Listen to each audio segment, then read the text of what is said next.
Meet Noah, a normal-looking high schooler on the outside who just left his classroom after experiencing excruciating pain in his stomach.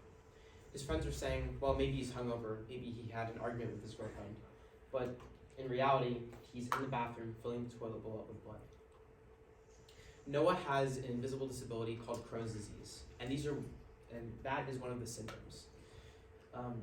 Invisible disabilities affect hundreds of millions of people around the world, and they completely go against the notion of a normal, and they completely support the notion of how normal is a fantasy, how disabilities may be unseen, but are not unfelt or not unreal. By a show of hands, how many people know what an invisible disability is? Okay. And how many people know someone with an invisible disability?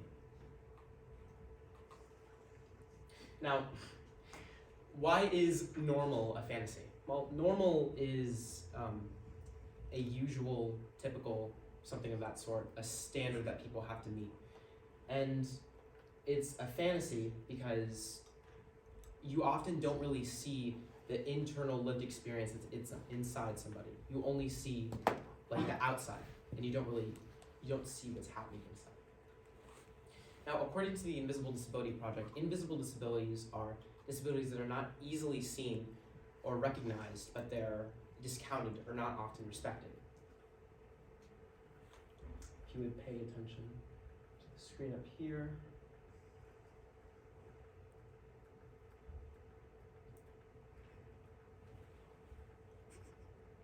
So these are just a fraction of the thousands of invisible disabilities that plague hundreds of millions of people across the world. You might recognize a couple. They're more common than you might think. According to Kent State University, 96% of Americans' disabilities are invisible. Think about that. 96% of disabilities. According to a World Health Organization study in 2011, 253 million people suffer from a visual impairment or some form of blindness, while 466 million people suffer from some form of hearing impairment or deafness. Now, this is a bell curve. In statistics, it talks about normal distribution. The curve represents the normal part, while the tails represent the outliers. Now, what does this have to do with my talk? Well, let's first understand what normal is. Normal is essentially a standard that is something that's usual, something that's typical, something that's expected, right? And this is not good when you're talking about people with diverse bodies. It is good when you're talking about, for example, heart rate or blood pressure or ingredients for a recipe. Why is it harmful exactly?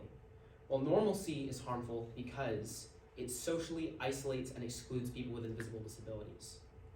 The reason why this happens is because when you have an expectation of an ideal human placed on a whole society and there are people with invisible disabilities, oftentimes they feel excluded and are excluded because they don't fit that standard.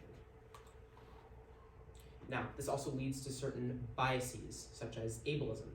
Ableism is like sexism or racism, except it's a prejudice against people with invisible disabilities. There are three kinds of ableism.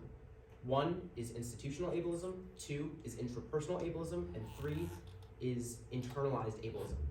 Intrapersonal and institutionalized ableism come from the framework of society and from the people you interact with, while internalized ableism is the result of how institutional and interpersonal ableism impact the thoughts and feelings of someone with an unseen disability.